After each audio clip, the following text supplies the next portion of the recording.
When we watch movies or anime, the hero is usually the one who wins, but if you look closer, the villains often feel smarter. They plan better, think faster, and take risks that the good guys never would. This is what makes their battles interesting, because sometimes the villain's mind is sharp enough to make the hero look slow. One of the best examples of this is in Death Note, the battle between Light Yagami and L. At first glance, L is the genius detective, the man who comes closest to catching Light, but if you break it down, Light was always a step ahead. He turned every trap into an opportunity, and in the end, it was the hero who was outsmarted. L wasn't dumb. In fact, he was brilliant.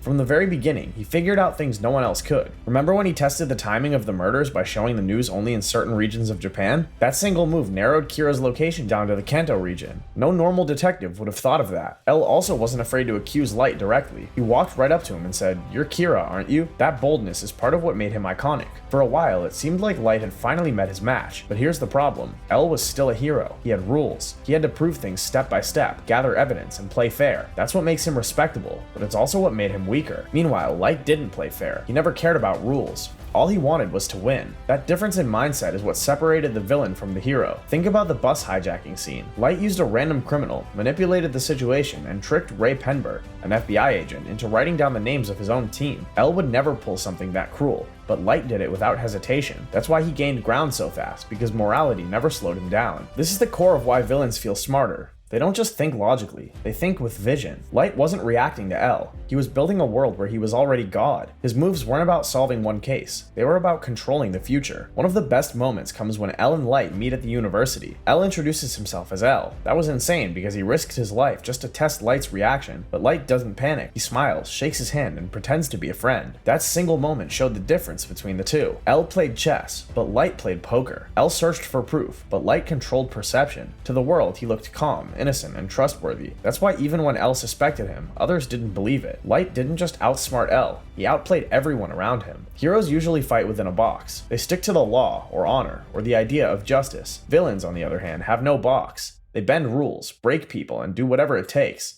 That's why their plans seem sharper. Light always used this to his advantage. When L cornered him, he found a loophole. When the task force closed in, he made sacrifices. Even his own father's life became part of the game. Heroes don't think like that, and that's why they lose ground. In Death Note, the proof is clear. L was right. He was correct that Light was Kira, but he lost anyway because the villain was willing to go further. Light used Rem, the Shinigami, to kill L. Something L couldn't even predict because he didn't think in villain logic. He thought in human logic. That's the tragedy of the hero. They're smart, but not ruthless enough. That's why audiences secretly admire villains like Light. They're dangerous, but they're exciting. They're not held back by the same limits as the hero. We love watching them because deep down, we know that if it were a real battle of wits, the villain would probably win. Light proves that. He beat the smartest detective in the world not by being more logical, but by being more ruthless, more adaptable, and more willing to burn everything around him for victory. Heroes inspire us, but villains impress us. And that's why, in stories like Death Note, the bad guy ends up outsmarting the good guy. Now, we've just seen how Light Yagami outplayed L by thinking beyond the rules.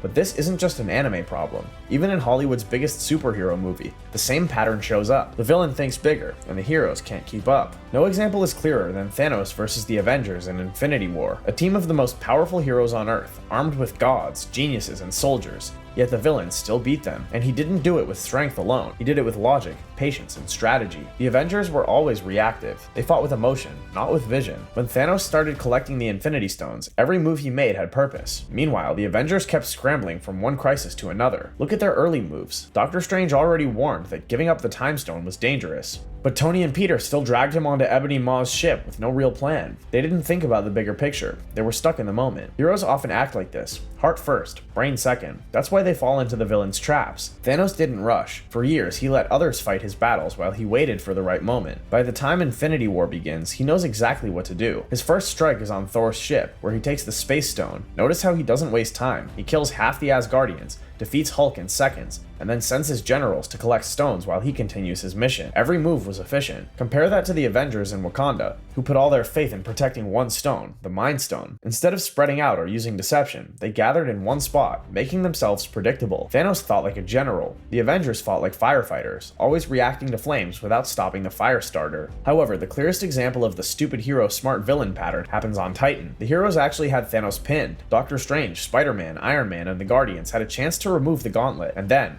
Star-Lord lost control. Instead of staying focused, he punched Thanos in the face after hearing about Gamora. That split second of emotion cost them the battle. This is the heart of the issue.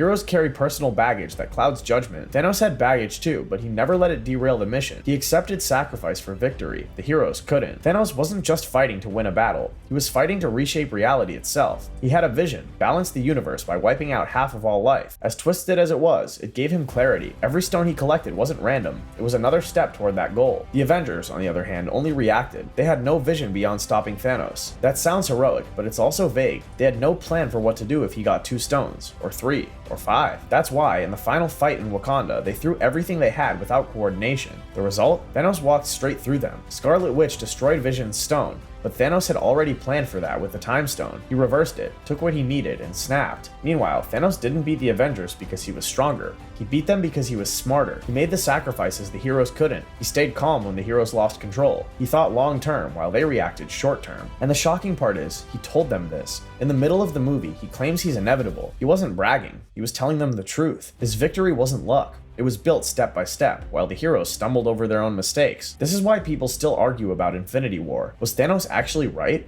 Was his vision smarter than the Avengers' blind defense? And even when Thanos crushed the Avengers with patience and vision, what happens when the villain doesn't have a grand plan for the universe? What if his only goal is chaos and he still beats the hero? That's what makes the Dark Knight's Joker so terrifying. Unlike Thanos, Joker wasn't chasing infinity or balance. He just wanted to prove that order was an illusion, and even then, Batman struggled to stop him. Meanwhile, Batman is one of the smartest heroes in fiction. He's rich, resourceful, and strategic, but he has one problem: rules. His code against killing and his obsession with justice leave him vulnerable. Joker understood this better than anyone. He knew Batman would never cross certain lines, and he used that to manipulate every situation. Think of the interrogation room scene. Batman has Joker cornered. He slams him against the wall, punches him, and demands answers, but Joker laughs because he already won. He knew Batman couldn't kill him, and he also knew the clock was ticking on Harvey Dent and Rachel. By the time Batman realized, it was too late. That's the difference between them. Batman fights by limits. Joker fights without them. The genius of Joker wasn't in building a stable plan. It was in not building one. He thrived on unpredictability. Every move was designed to keep Batman guessing. Take the bank heist in the opening. Each robber thought they were part of a team, but Joker had already planned for them to betray one another until only he remained. Later, when he burned the mob's money, he proved he wasn't motivated by greed. He didn't want wealth. He wanted influence. The criminals couldn't understand it, but Batman did, and even then, he couldn't stop it. How do you fight someone who doesn't want what normal villains want? That's why Joker felt like he was always a step ahead. One of Joker's boldest plays came with the ferry experiment. He gave 2 boats explosives, one filled with citizens, the other with prisoners. Each boat held the trigger for the other. He forced an entire city to face a moral test. Batman could stop thugs, but he couldn't stop psychology. Joker didn't need weapons in that scene. He weaponized fear. He made the people turn on themselves while he sat back and watched. That's how smart villains beat heroes. They fight on battlegrounds the hero isn't ready for. Even though the fairies didn't blow, Joker still proved his point. He showed Gotham that morality can be broken under pressure, and he left Batman scrambling once again, trying to prevent chaos instead of controlling it. At the end of The Dark Knight, Joker is caught. Batman hangs him upside down, the police close in, and the city breathes. But that was not really a win. Joker had already corrupted Harvey Dent, turning Gotham's White Knight into Two-Face. That was Joker's true victory. He showed the world that even the purest man could fall. And Batman had no counter for that. In fact, Batman had to lie to Gotham and take the blame for Dent's crimes because the truth would have destroyed the city's hope. That's how villains outsmart heroes. Even in defeat, Joker left Batman with no clean victory. Meanwhile, Joker didn't need strength. He didn't need an army. He didn't even need money. He beat Batman because he understood Batman's rules and used them against him. He also embraced unpredictability, making him impossible to plan for. And finally, he attacked ideas, not just people, corrupting Dent, testing Gotham, breaking faith. As for Batman, he only wanted order, but Joker showed that chaos always finds cracks in order, and that's why he felt smarter. However, there are moments when the villain doesn't rely on madness or destruction, but on pure intellect. That's where Lex Luthor versus Superman comes in. Unlike Joker, Luthor doesn't need unpredictability. He doesn't need brute force either. All he needs is brains, and against someone like Superman, that's more than enough. Superman is almost unstoppable physically. He can fly, shoot lasers, and is stronger than any enemy he faces. But his strength is also his weakness because it makes him predictable. Superman will always choose the noble path. He will always protect people before himself, and he will never kill unless it's the absolute last resort. Lex Luthor knows all this. He knows Superman's moral code is his armor and his chain at the same time. That's why he doesn't fight Superman with fists. He fights him with traps. Luthor is dangerous because he studies the battlefield better than Superman ever does. In Batman vs. Superman: Dawn of Justice, he doesn't lift a finger in combat. Instead, he engineers situations where Superman can't win no matter what he does. Think about when he kidnaps Martha Kent. That single move forced Superman into an impossible corner. Either fight Batman and do as Luthor demands, or lose his mother. Superman's raw power meant nothing here. His morality became the weapon turned against him. This is the pattern of smart villains. They don't challenge heroes head on. They exploit the very things that make heroes noble. One of Luthor's most clever attacks came in the Senate hearing. Superman shows up, ready to answer for his actions, and the entire country watches. But before he can even speak, the room explodes.